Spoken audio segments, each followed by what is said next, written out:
You are now entering Nick and Mello's hyperspace. I'm Nick, and I think my favorite thing about Rise of the Red Blade was this is one of the few Star Wars villains that I feel empathy for, and I thought that was very fascinating to read about. Mm. And I'm Carmelo, and I loved how disturbed I was by the book. It really shook my foundations about the Jedi and Jedi ethics in general, and it really disturbed me in a good way, but it really disturbed me. And I'm Heather, and I loved this book for highlighting the flaws of the Jedi. Definitely. Indeed. In our journeys through hyperspace, we examine anything and everything Star Wars from the point of view of two lifelong fans, one young, one old, who came together through the will of the Force. In this episode, we're going to be doing a detailed review of the amazing Delilah Dawson and her book, Star Wars Inquisitor, Rise of the Red Blade. And we have with us our dearest Heather, who is someone who adores Delilah, who is the person who was my tipping point for reading Delilah. And so I actually have goosebumps that Heather is joining us for the podcast. So thank you so much for joining us, Heather. Oh, thank you for having me. I love your guys' podcast, and I love Delilah Dawson, so I appreciate the invite to get to be here and discuss it and talk about this fabulous book with you guys. We are thrilled to have you. We're very excited to have you. With these kinds of review videos, we're going to do a little bit of time of sort of spoiler-free for the people who have not read the book yet. And then we'll tell you, and from now on, it's going to be spoiler full. So let's start with sort of general comments about the book, and any thoughts that you have for audiences who have not read the book. Heather, you want to start since you are our guest today? I think a general first thought is, gosh, don't expect every Star Wars book to be this good. Because this is just, it automatically is like, I'm now debating, like my favorite book before, like I brought my Phasma mug to this because I'm like, my favorite has been Phasma, and I'm like, I don't know, Delilah, you might have kicked your other book off my number one spot. You're right. It is one of the things that I enjoy about her is the quality of the writing. I mean, these are beautifully crafted books, both narratively and in terms of its language. They're in another level. They really are in another level. Nick, I really enjoyed. My expectations were low. Not that I didn't think this book would be good. It was about a character we saw very briefly in 2 issues of a comic who we knew nothing about. But it ended up being, like, I agree with Heather, it's one of my favorite of Star Wars books ever. I couldn't put it down. Like, I just kept reading, and I was engaged the whole way through. And I enjoyed reading about not just the main character is Scott, but all the other characters that we get to meet, her fellow Jedi and Padawans that she trained with. This is one of the few Star Wars books where there's no plot armor for these characters. We don't know the fate of most of these characters. We do know a Scat and a couple of others because they show up in the Darth Vader comics, but for everyone else, it's pretty much fair game. So that was fun to read about because you don't know what's going to happen. I was very intrigued by this because I had already read a few of her books, and so I was excited about her coming up with another Star Wars book. But I was really curious to get the story of somebody who becomes an Inquisitor. Mm-hmm. Because, in Rebels, the people we meet, they're already Inquisitors. In the comics, in the Darth Vader Charles Soule comics, we sort of get a little bit more information, but we don't get the whole story. And so it's one of the things that I love about Star Wars fiction, that we can really dwell on the characterization of someone. And so I was very, very excited.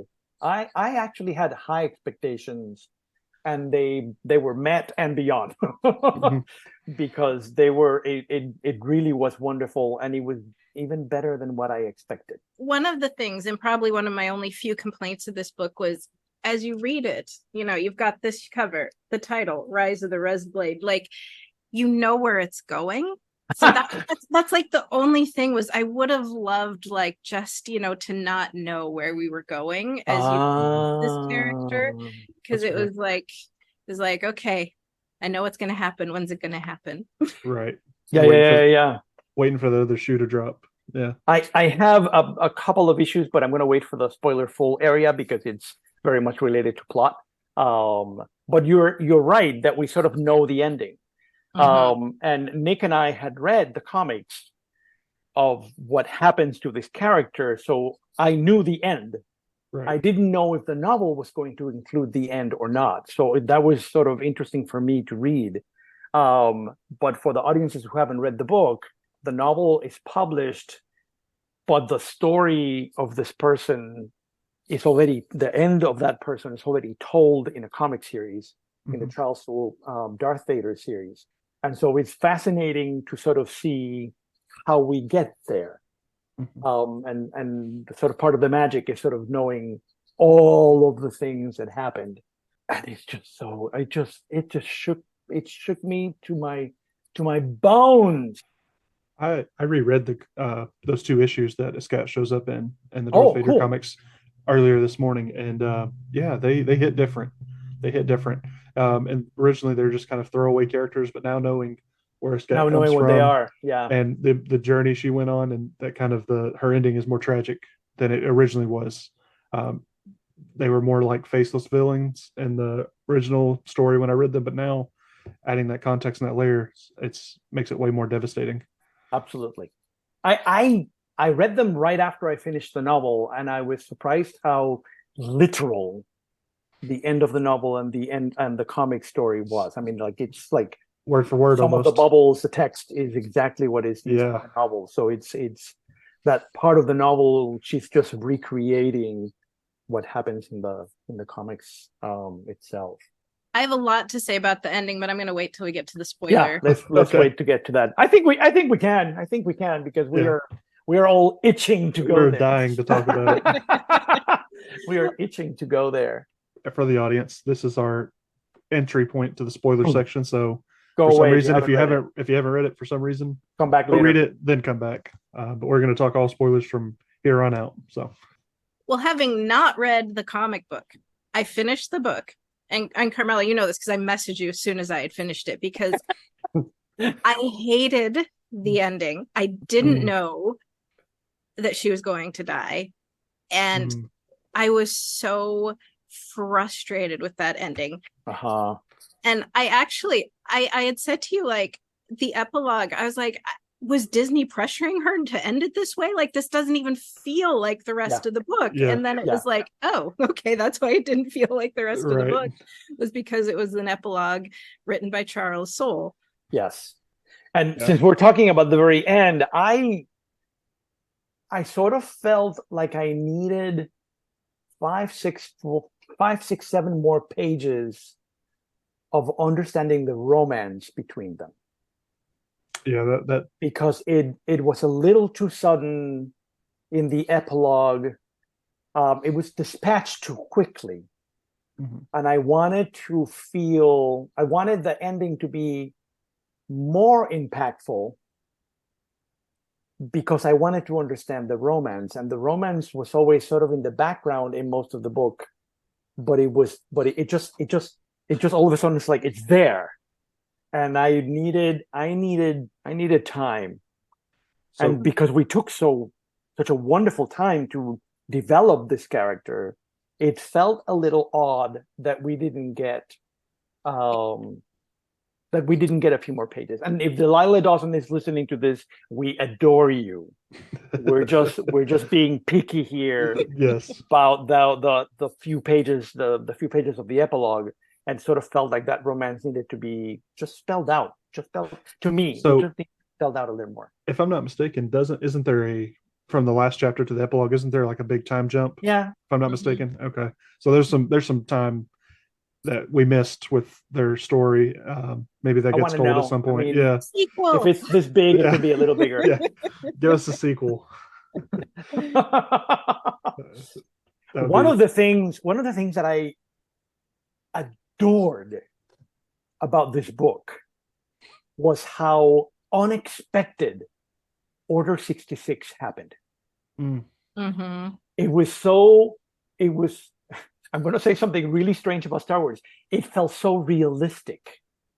that it Yes. came out of left field. Like they're just in Yes. the middle of a mission, they're going around, and then all of a sudden the clone troopers are it really shook me up.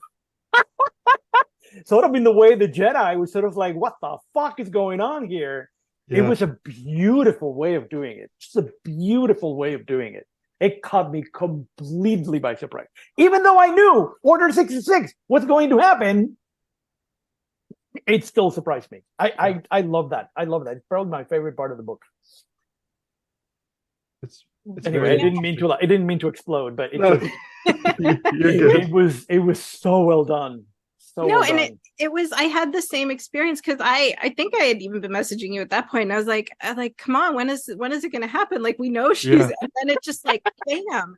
And just like you said, it was like the realism of that because they didn't know it was coming. And so it would have just happened and it would have caught everyone off guard. And yeah, that part was so well done. I remember texting Carmelo as I was reading it. He finished it a little bit before me, and he was telling me, he's like, it's incredible. It's going to get so much better. Just keep reading. And I think at one point I had texted him. I can't remember what chapter or page I was on, but I was like, this majority of this book is set during the Clone Wars. I was expecting more of her being an Inquisitor, and I was fascinated by that. That's what Heather was saying in my text. Yeah, I was very fascinated how much time we spent with her and finding her place during the Clone Wars and seeing what led up to her becoming an Inquisitor, deciding to become an Inquisitor, which is I find interesting because in the Charles Soule comics and then even this novel, they talk about how a lot of them are like reconditioned or reprogrammed to become Inquisitors, but Scat is sounds like she's one of the few that just makes that decision on her own. And yeah. I find that very interesting as well. Have we figured out how to pronounce her name? I heard it was a Scat. That's how I was pronouncing it in my head as I was reading.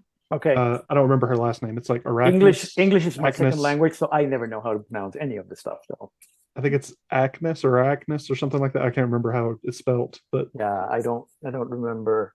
And then her, I guess, lover, his name is Akaris. It's Scott Akaris. Akaris. Okay. Akaris, yes. Heather, I have a question for you. Yes. Because you're the Sith expert. There is this notion that she is slowly discovering I am at my best when I kill. This is something that I am really good at. And this was one of the moments that me, good-natured, optimistic Jedi follower Carmelo is sort of trying to understand not necessarily the psychology. It just sort of felt like there was this combination between attitude and talent, and I don't want to say destiny, but I also this sort of notion of what is my future? Where should I go? What is my goal? What is my objective? And I had lots of conflict reading this because of who I am, because of the way I think about it. And I was sort of wondering how you read through that thread of her sort of realizing this is what I am good at. The Jedi are asking me to do something, and I'm going to use a strange word, that is not natural to me. Am I explaining myself? Yeah. I think to answer your question, I kind of want to go back a little bit into kind of the difference between how I view the Sith and the Jedi. Go. Yeah. Because so the Sith, if you look at the Sith code, they're all about through passion I gain strength, through strength I gain power, through power I gain victory, which is very much delving into the emotion that they feel, and everything with them is through their emotion. Whereas the Jedi are very much about, we want peace and harmony, and so their code is very much not going towards that emotion. Everybody biologically, we are all different and we all feel our emotions differently, and some of us are hardwired to be very emotional people. And so I think that in a world where you're a very emotional person, and you're getting feedback of like, no, that emotion is bad, that emotion is wrong, you start to feel very powerless, and you start to not trust yourself and who you are. Okay. So I think that, Okay. I mean, I can't relate to like, yay, killing is my thing. You know, as I was reading I understand. I didn't think that you did. That was not my point. Reading this, you know, I could really tap into that feeling of like, she has so much emotion, and, you know, she doesn't know who she is. She doesn't know where she comes from. She's constantly just told to meditate. And she feels this sense of powerlessness that comes from always being told to deny all the emotion that she feels. So when she kills, she feels powerful. She feels, I can let that emotion finally flow, and I can be myself. And so that's how I interpreted that part. That makes sense. That makes a lot of sense. It was really wonderful when the book starts. It says, for those who never quite fit in, for those who were bullied for what they love, for those who have never felt normal, luminous beings are we. She's using a Jedi line. Don't let anyone tell you differently. And I get goosebumps again. This is the goosebumps episode. Yes. It's just really beautiful, that sort of moment of the Jedi wanted me to be in this specific box. And that way of being is not my way of being. And that's basically the conflict of the book. Conflict. Well, and you look at, like, I think when I was reading, I thought of the classic nurture versus nature, you know, debate, and that's very prevalent in like fields like psychology and social work and things like that. And like a scat, she's never really taught, and the Jedi are very famous for this, never really taught how to manage those emotions, never how to, you know, develop them into a positive outlet. Whether, you know, her first master was a archaeologist and librarian type, and she wasn't. She seemed more of a action adventure, you know, swashbuckling type, and she was kind of being forced into something that she wasn't really into, and she was never able to grow. She was never able to have an honest conversation. It's almost as if, the way I took it, is her master was kind of, and not just master, but everyone else in the Jedi Order, just because of some mistakes she made, they were fearful of what she might become. And, you know, if she had been with somebody who could help manage those skills in a positive outlet, maybe somebody that was a good swordsman, or somebody that was able to help her channel those fighting skills into something productive, maybe she would have turned out different. And I always find that fascinating, how the Jedi constantly were shown that they quite don't understand people. I mean, her story, it reminds me of Anakin in so many ways, because you know, Anakin had all of this emotion that he was feeling, and he had all of these worries and anxieties about Padme, and, you know, and he goes to Yoda and he tries to talk about those, you know, and Yoda, you know, so worried that any emotion is going to lead to the dark side, pushes him to the dark side. I mean, that is how the Jedi do it. And that is, you know, that is why I have such issue with so much of the Jedis, is, you know, their whole thing of, you know, fear leads to anger, anger leads to hate, hate leads to suffering, you know, and that leads to the dark side. It's like, no, you know, there's no right or wrong emotions. Like, all our emotions are hardwired into us for a reason. Like, fear is there for a reason. It serves a purpose. Anger is there for a reason. It serves a purpose. But when you suppress those, that's what's going to cause that's the issue. Right. I just finished reading, I'm sorry, Nick, because it's related to what Heather just said. Just finished reading the Tales of the Jedi comics that are set 25,000 years in the past. And it's really interesting, Heather, because the Jedi are constantly having to resort to the dark side for solving issues. And so in the past, there were Jedi who were aware of what the dark side can do without necessarily turning into an evil human being or an evil person. And so I really have been enjoying these comics when we go so far back in the past of the Jedi that they're not into this very puritanical notion of we can only live in the light. We must always reject the dark.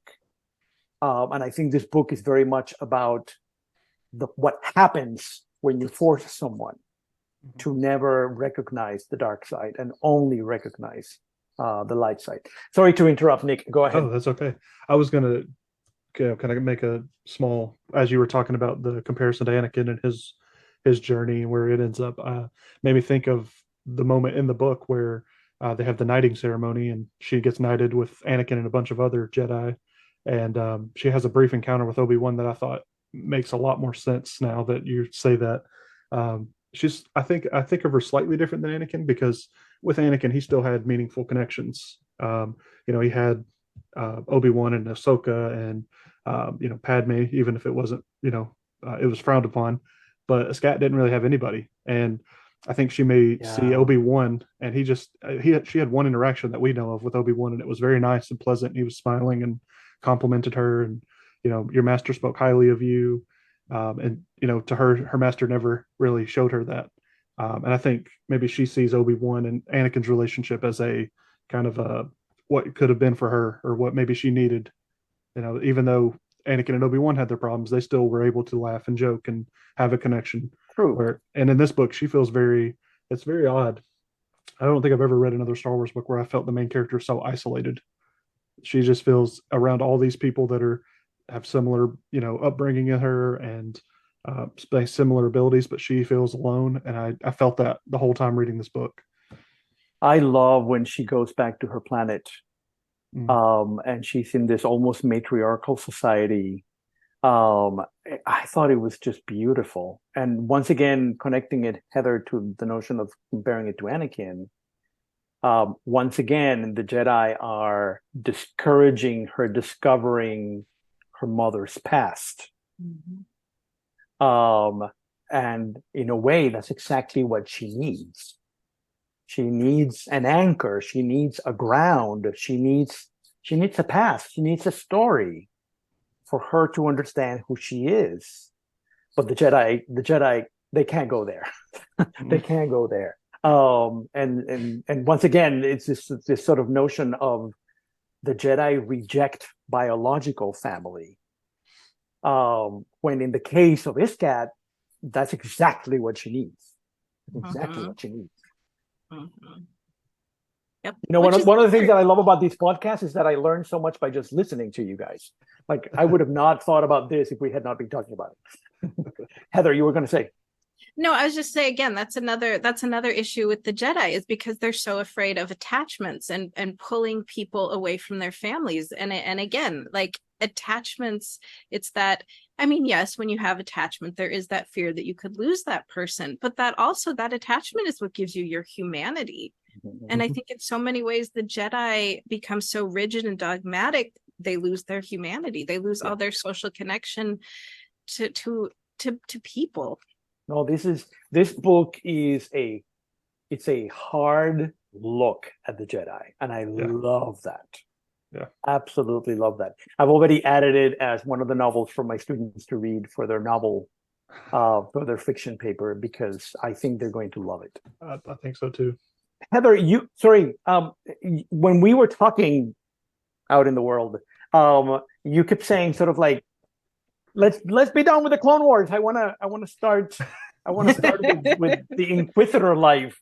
And I had a different reaction to it. And I was sort of like, I sort of wanted just a tad more, that we could jumping a little too quickly through the Clone Wars. And so it was really interesting that we had very different reactions about the beginning. You were impatient to get to the Inquisitor side, and I was really enjoying seeing how fucked up the Jedi are and how they were fucking her up by the way they were thinking about it. And so I really appreciated that we lingered in the temple, and that we lingered during the Clone Wars, so we could understand where she comes from. That was my rationale for liking that first part. And that helped me to like it more, because I already think the Jedi are fucked up. So for me, it was like, yeah, I'm already there, so, and I was like, why is this taking so long? But it was helpful to talk to you, to someone who doesn't come at it from that frame of mind. Like, you needed that time and space. I did. To be convinced, and you actually could have gone longer. So I guess Delilah did it perfect, because I would have wanted shorter. You would have wanted longer. She did it just right then. So did just great.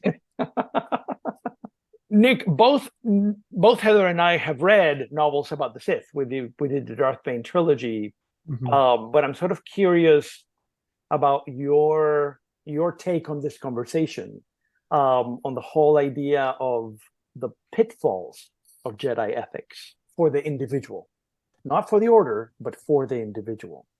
So, the whole time I was listening to Heather talk, I was thinking, when we do our Jedi and Sith episode, I think we need to have Heather on because she has very interesting things to say. Yes. And I am. There are characters that are dark side characters like Ventress and Kylo Ren and Darth Maul that I enjoy. I don't know. I have a tough thing with them. I like them, but to me, a part of me is like, they're terrible people. They do terrible things. I don't want to root for them. And I like to think I'm a good-natured person. And to me, I've always thought of the Jedi Order as religion in our world. Like, religion can bring out the best in people, can encourage people, can uplift, and inspire people to do great things. But then we know, as a large institution, that often fails people when it comes to coming over trauma or kind of being true to yourself. Religion often is confining people to this narrow box, and a lot of people don't fit into that narrow box. But I see the good and the value that it brings, even if it doesn't work for everyone, or maybe some people skew it and weaponize it to oppress people or to kind of fit whatever they want or use people how they want. I have an interesting relationship with the Jedi Order, because I think it's something that's inspiring and uplifting. One of the few things in Star Wars that I love. And I see the flaws, and I'm like, if they could just not be so stubborn, I could see the good that it does, And I think that's why I enjoy the High Republic so much, is because we get to see Jedi who are very flawed, and they're still accepted, and they're still able to work through those things. And by the time we get to the prequels, that's all gone. Like that, they've kind of forgotten their way. So it's a love-hate thing. I love the idea of it. Don't necessarily agree with the execution of it. When I teach the Jedi Code and the Sith Code in my class, it's a world war. because we have this fascinating conversation about the notion that they sort of very quickly discover that in the Sith Code, there is a first person pronoun there. There's an I. And in the Jedi Code, the pronoun disappears. It's not about the person. It's about that person dissolving into the Force, dissolving into community, dissolving into society. And so we get into this gigantic conversation about individualism and American culture, and how, in a way, it's very much connected to the Sith. Even though in Star Wars, the good guys are not the Sith, they're the Jedi. And their brains explode. And I have to pick up all the pieces of brain from the carpet, because they're sort of like, wait, we need a cigarette break now. Because they don't see that really fascinating paradox that it is in the Sith where the individual is recognized, not in the Jedi. And this book is so much about that conflict, that the Jedi, by ignoring the individual, in a way sort of lead Iskat to become an Inquisitor. And so it's just really, really fascinating to see that paradox in there. Have you read Red Harvest? Either of you read Red Harvest? No. I don't think so. No. I don't want to say, well, so it's one of the Legends books. It's sort of the zombie Star Wars book, but it takes place what you're talking about during the Sith time. And it's so interesting as you say that, Carmel, because I immediately thought about Red Harvest, because I hate to give too much plot away, but you've got zombies. I'll just use that word so I don't give too much of it away. And you've got the Sith. It's at a Sith school, and you've got the kids, and it's like you see how much they're just fucked because nobody helps each other. Everyone is just out to save themselves, and it just does not go well for them. And I mean, I love the Sith. But as I was reading this book, obviously they got a lot of issues with the Sith. I'm not, I'm more for a middle ground between the Jedi and the Sith. Right. And it was reading that book, and I was just like, yeah, this is why Sith are so flawed as well, is because they're just out for themselves. And you can see when you've got a bigger thing happening, like, good luck. Yeah. All right. Any final thoughts? We want to leave a little bit of time at the end to talk about Delilah Dawson and her books. But are there any other sort of final thoughts about the novel, things that you found striking, remarkable, wonderful that you wanted to say before we move on to our concluding part? This isn't one of her books, but Nick, you had mentioned like the High Republic, and it's a good one. It's one of my favorites. It reminded me. So this is A Test of Courage by Justine Ireland, and it's a kid's book, but this is one of the ones I thought did some of the best work of really highlighting how poorly things can go when we suppress our emotions. I totally agree. I adore that book. It's such a good book. I adore that book. That Thank you for that's a really nice connection. That's a really nice connection. And in a context with no Sith. Right. In a context with no Sith. But still struggle with the dark side. Yeah. That's Absolutely. awesome. Absolutely. Yep. Awesome. So I was just gonna call you Delilah. Heather. I don't mind. Heather, can you give us our little wonderful, maybe not biography, but sort of a little bit about her work, so the audience can sort of get a sense of the other things that she has done both for Star Wars and outside of Star Wars. Yes. So Carmelo, you want to be my Vanna White and Sure. show? I can be absolutely. I don't have a little dress, but I'll stay with my Sith Lord t-shirt. So she's best known in the Star Wars world for having written Phasma, which is, well, up until this one, my favorite Star Wars book. If you have not read this one, I highly, highly recommend it. It gives you the backstory of Phasma, but so much more. Like, such an underrated character in Star Wars. Yes, you get some new characters, as Carmelo just showed. You've got Cardinal there on the back. He's fascinating. I love that character. He's great. Yes. He's great.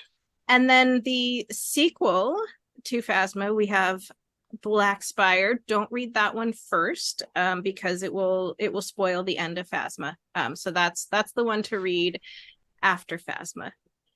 And those are her main Star Wars books. And then I'll just kind of show off, because a dear friend was so kind to get it for me. I have the fancy San Diego Comic-Con cover. Shoot. That's so good. It's That's beautiful. so good. It's just beautiful. That's such a beautiful cover. And can you show the one with the red Yes. pages? So then this was this That's one the had British to go, version? Yes, which place it was an overseas shipping. I can't remember now where that came from. Because all the Brits in online were like, finally we have a book that is colored on the side. Yes, because we've done that with signed numbered ones. Oh, wow. Nice. Yeah. Oh, nice. Now you've read all the things by her that are not Star Wars. Yes. So she's not only my favorite Star Wars author, but she is just like my favorite author. Wow. She writes female characters like nobody else. I've had the joy of meeting her a couple times at cons, and I've got to talk to her and just thank her for the amazing work that she does, because she writes such strong women, and it is she's just empowering to read. Like, I love her. So she kind of started off, I've got a couple right here. They're found in my bookstore. I found them in the paranormal romance section. Okay. So these are some steampunk vampire romance books. Okay. Nice. Yes.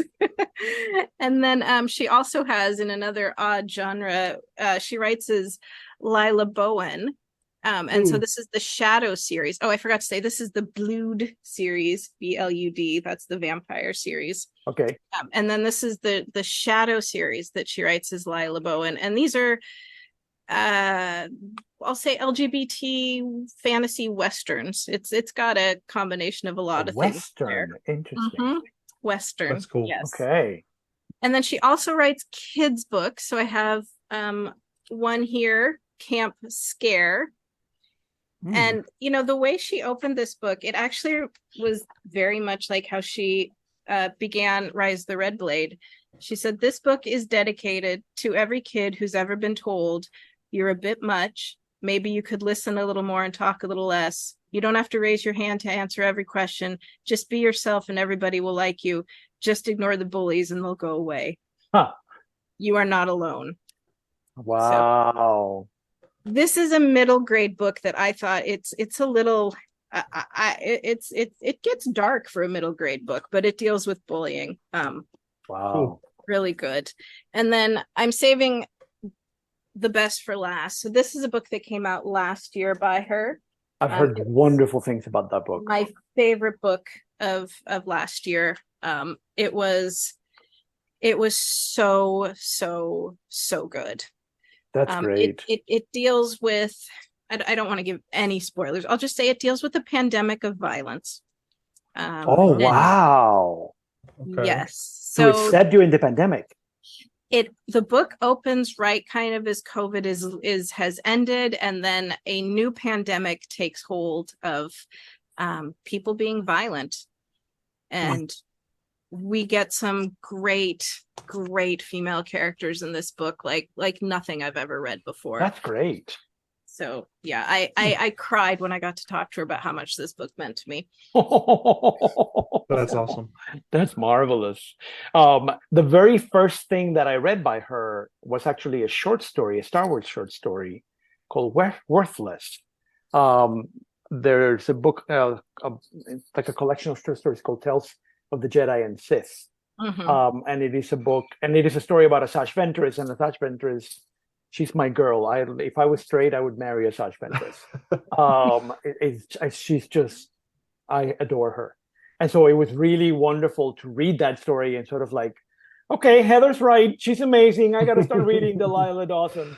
And now I've read Phasma and I've read Rise of the Red Blade. I have not read Black Spire yet because there are only so many hours in the day. But I am looking forward to get to that. So very exciting. Thank you so much, Heather, for joining us today. Thank you. And Carmelo and I are going to go to Dragon Con, and Delilah Dawson, she's from the state of Georgia, so she is there every year. And I'm definitely picking up a physical copy of this book because I was downsizing for shelf space, but I'm going to make an exception and buy one from her and get her to sign it because I enjoyed this book that much. It was very fascinating. And I have the celebration cover of Jedi and Sith. So I'm going to buy the regular cover at the convention, and I'm going to ask her to sign Worthless because that was the first one. That was the first Delilah Dawson that I ever read. So that's awesome.